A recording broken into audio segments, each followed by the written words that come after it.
The afternoon sun bore down mercilessly on the crowded streets of Dallas, shimmering off glass skyscrapers and turning the sidewalks into scorching plates of heat. Among the sea of hurried professionals and distracted tourists stood a small boy named Lucas, clutching a worn basket filled with neatly wrapped candies. Barely 9 years old, his small frame seemed too fragile for the weight of his burden. Lucas's mission was simple yet heartbreaking: selling enough candy to buy medicine for his sick mother, Grace. Her illness had worsened, leaving her bedridden in their tiny apartment. Despite her pleas for him to stay home, Lucas had insisted, driven by a sense of responsibility far beyond his years. What neither Lucas nor Grace knew was that this day would change their lives forever. It was on this sweltering street corner that Lucas would cross paths with Daniel Carter, a man whose life was about to take an unexpected turn. The streets of Dallas buzzed with their usual rhythm: honking horns, hurried footsteps, and the occasional call of a street vendor. Lucas stood on the corner of Main and Elm, his sneakers worn thin and barely protecting his feet from the heat of the pavement. His small hands clutched the handle of a tattered basket filled with candy bars. Beads of sweat trickled down his forehead, but his focus remained on the passing crowd. "Candy, sir? Just $1, Lucas called out to a man in a crisp suit, his voice steady despite the rejections piling up. The man didn't stop, waving Lucas off with a distracted gesture as he continued talking into his phone. Lucas sighed, the weight of the basket growing heavier with each step he took. Around him, the world moved on without pause. Business people glanced at their watches, couples strolled past with iced coffees in hand, and children laughed as they raced by, carefree in a way Lucas couldn't afford to be. He stepped toward a woman in heels, her perfume mingling briefly with the dusty city air. "Candy, ma'am?" he asked, his voice tinged with quiet hope. She barely glanced at him, clutching her purse tighter as though his small frame posed a threat. Lucas didn't let the rejections break him. His shoulders straightened as he turned back to the endless wave of pedestrians. Every dollar he earned was for one purpose: buying the medication his mother desperately needed. In their small apartment on the outskirts of the city, Grace lay on a lumpy mattress pushed against the wall. The dim room smelled faintly of damp plaster, and the broken ceiling fan spun lazily overhead. A harsh cough racked her frail body, leaving her breathless. She pressed a trembling hand to her chest, willing the pain to subside.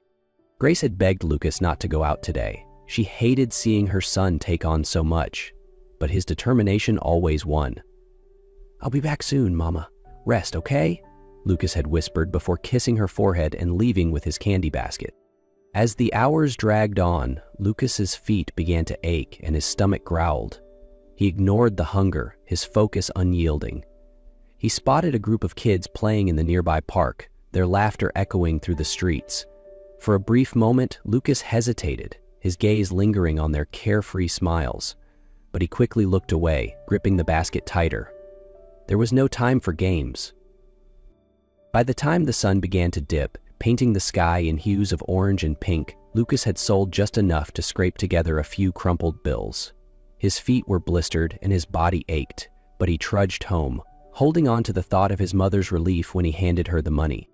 When Lucas opened the apartment door, the dim light revealed his mother still lying on the mattress, her breaths shallow and uneven.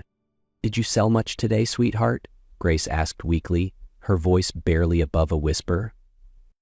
Lucas knelt beside her, pulling out a few crumpled bills and coins. "Enough to get your medicine tomorrow," he said with a forced smile, hiding the blisters on his heels and the rejections he had endured. Grace's trembling hand stroked his cheek, her eyes glistening with pride and guilt. "You're so strong," she murmured. "Stronger than I'll ever be." Suddenly, Grace's chest tightened and her breath became more labored. Her hand slipped from Lucas's cheek, falling limply onto the mattress. "Mom?" Lucas's voice cracked with panic, his small hands trembling as he shook her gently. Tears welled in his eyes as he whispered, "Please, wake up." Grace didn't respond. Without wasting a second, Lucas grabbed an empty water bottle and ran out the door, his small feet pounding against the pavement. "Help! Someone please help!" he screamed, his voice cutting through the noise of the bustling city. A kind stranger finally stopped, rushing over to Lucas. After hearing his desperate pleas, they helped call an ambulance and stayed by his side as paramedics arrived. Lucas clung to Grace's frail hand as they loaded her into the ambulance, his small frame trembling with fear. The hospital was cold and sterile, a sharp contrast to the humid Dallas streets. Lucas followed the paramedics as they wheeled Grace into the emergency room. At the reception desk, a nurse handed him a clipboard. "Fill this out and wait," she said flatly. Lucas's hands fumbled with the pen, his small fingers barely able to grip it. The medical forms were overwhelming, the words blurring together as tears pricked his eyes. When a doctor finally appeared, his expression hardened at the sight of Grace's worn clothes and Lucas's candy-stained shirt. "We'll need payment up front for any tests," the doctor said briskly, handing Lucas a paper with a staggering cost scribbled on it. "I'll get the money," Lucas said, clutching his candy box tighter. His voice was steady, but his heart was breaking. As the streetlights flickered to life, casting a soft glow over the Dallas evening, Lucas stood outside the hospital clutching his candy box. His small figure wove through groups of passers-by, his voice hoarse but determined. "Candy, just $1, he called out, though the exhaustion in his tone was unmistakable. Across the street, Daniel Carter stepped out of a sleek office building, loosening his tie as he exhaled deeply. The day had been long, and the weight of back-to-back meetings clung to him like a stubborn shadow. His polished shoes clicked against the pavement as he reached into his pocket, glancing briefly at a missed call from someone he didn't feel like calling back. As he crossed the street, his eyes landed on Lucas. Something about the boy's posture, yet yielding, yet fragile, caught his attention. Daniel paused, watching as Lucas approached a woman holding out a crumpled candy bar. "Just $1, ma'am," Lucas said. The woman shook her head and hurried away, her heels clicking as Lucas's shoulders sagged ever so slightly.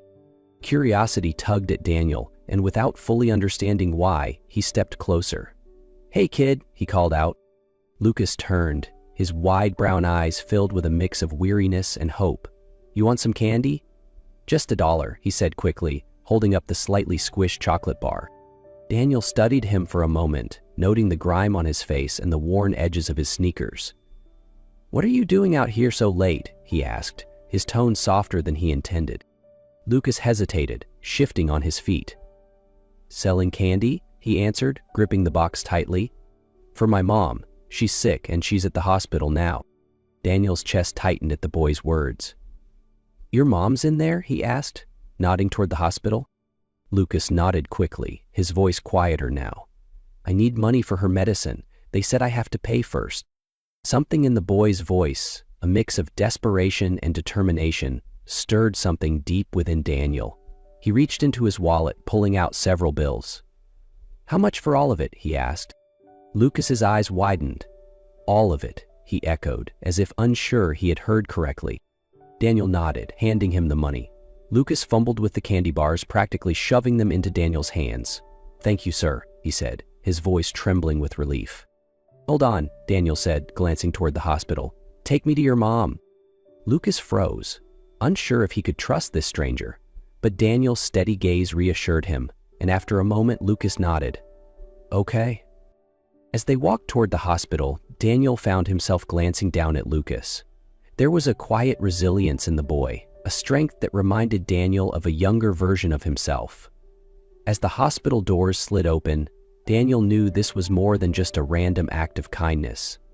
This was something he couldn't walk away from. The sterile smell of the hospital hit Daniel as he followed Lucas through the sliding doors.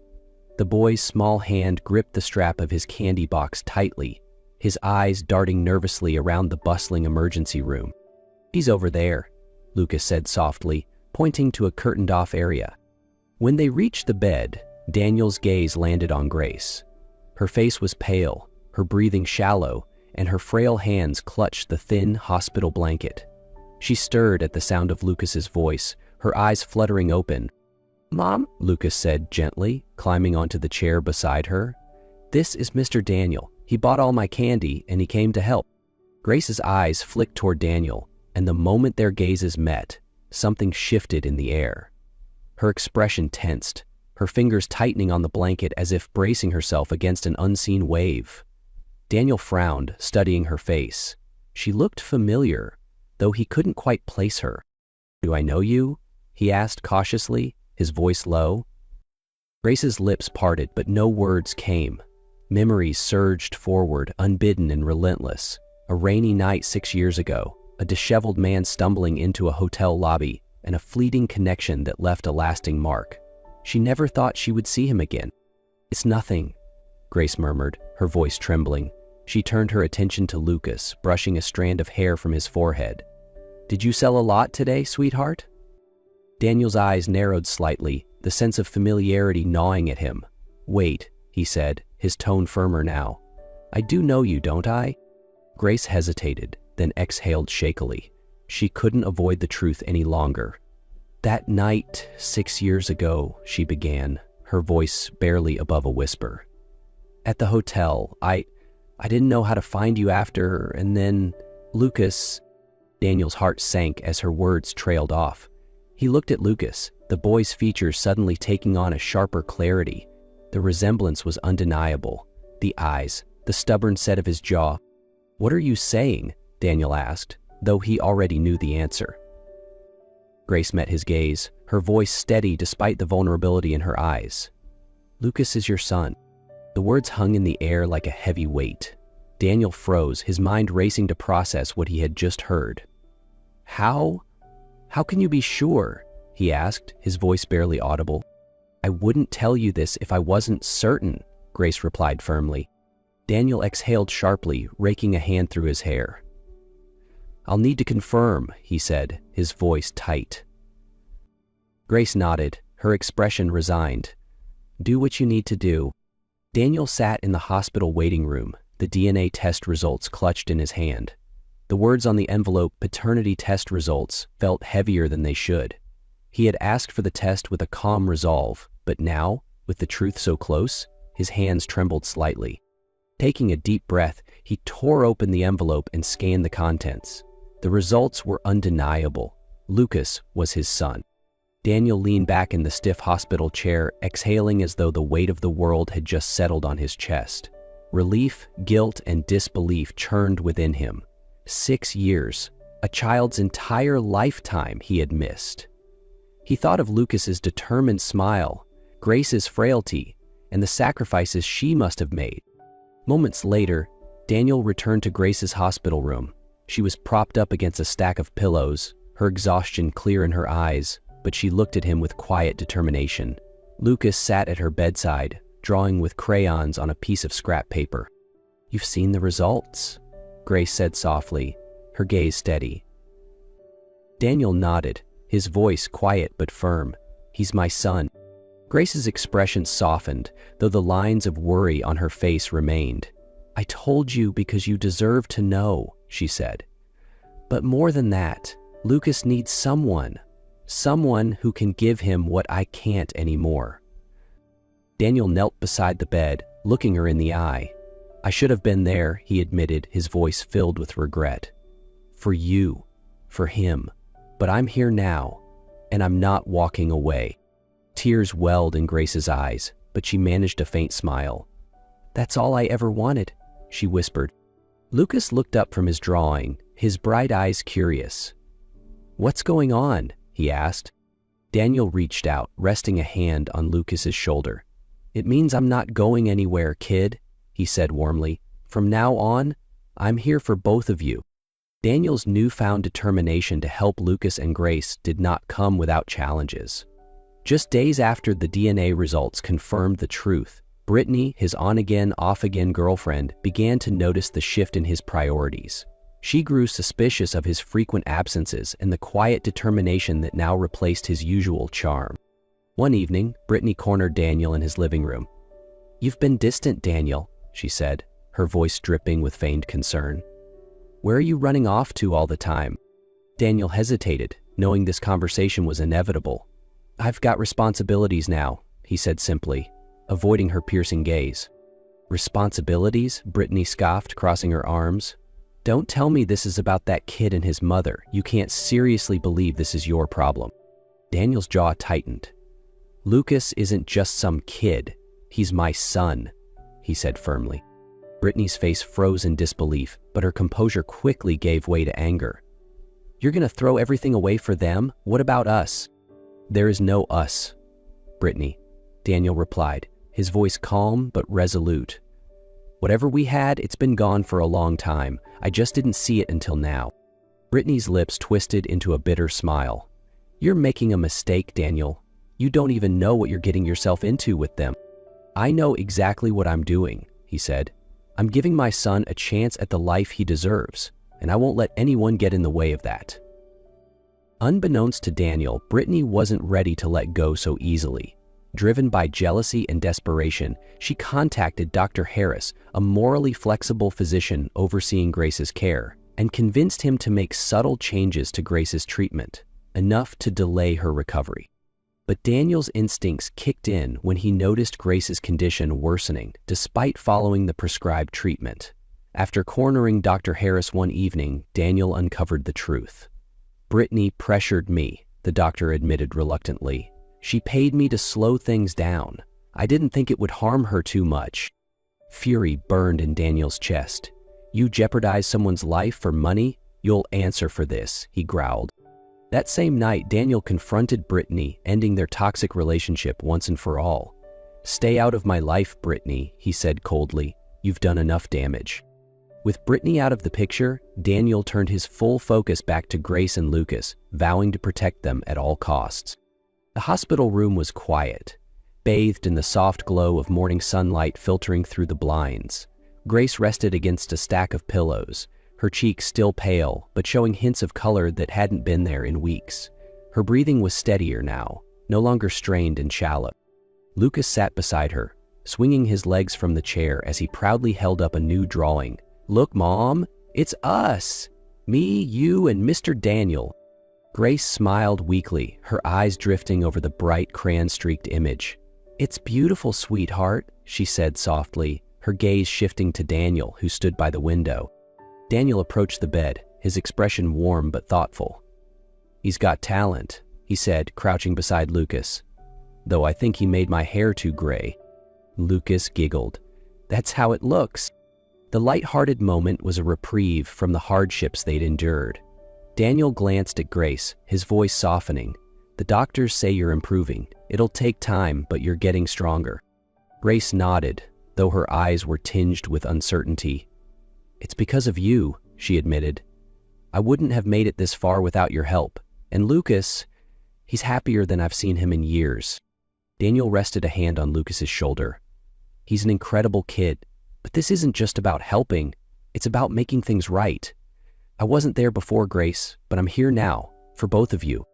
Tears welled in Grace's eyes, but this time, they were tears of hope. She reached out, her hand trembling as she rested it on Daniel's. Thank you, she whispered. That night, as Lucas fell asleep in Grace's hospital room, Daniel sat quietly by the window. For the first time in years, he felt a sense of purpose, one rooted in family, not business or success. Their family wasn't perfect, and the road ahead would be long, but it was theirs. Together, they were building something new, a foundation of love, trust, and hope. And for Grace, Lucas, and Daniel, this was only the beginning. The day Grace was discharged from the hospital was warm and bright, a stark contrast to the challenges they had faced over the past weeks. Daniel stood outside the hospital doors, his sleek car parked nearby, ready to take Grace and Lucas to his home. Lucas held Grace's hand tightly as they walked toward Daniel.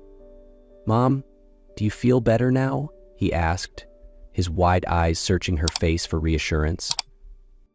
Grace smiled faintly, her voice soft but steady. Much better, sweetheart. Thanks to you and Mr. Daniel. Daniel opened the car door, helping Grace into the passenger seat while Lucas climbed eagerly into the back. It's not far, Daniel assured her, his tone warm. You'll have everything you need, and it'll be easier for me to help take care of you both. When they arrived at Daniel's house, Grace's breath caught in her throat. The house was spacious but welcoming, filled with soft, natural light and simple decor that exuded warmth. Lucas's eyes widened as he looked around, marveling at the high ceilings and the backyard visible through the glass doors. This is more than I ever expected, Grace murmured. Daniel smiled. It's not about the house, he said. It's about giving you both a place where you can heal and feel safe. You're family now. Over the following weeks, Daniel worked tirelessly to connect with Grace and Lucas. He learned about Lucas's favorite books and the superheroes he admired. Together, they played board games, read stories, and worked on Lucas's art projects.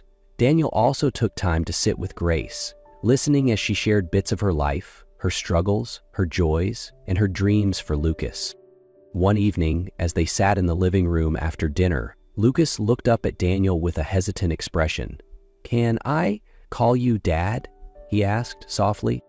Daniel's chest tightened, his heart swelling with emotion. He crouched down to Lucas's level, his voice steady but filled with warmth. "You can call me whatever you want, Lucas, but if Dad feels right to you, then I'd be honored." Lucas grinned, throwing his arms around Daniel. "Thanks, Dad." From that moment, their bond solidified. Grace watched with tears in her eyes, her heart full of gratitude. As the months passed, their small family grew stronger. Laughter filled the home, and each day brought new memories of love and connection. For Grace, Lucas, and Daniel, the pain of the past had finally given way to the promise of a bright and happy future, together as a family.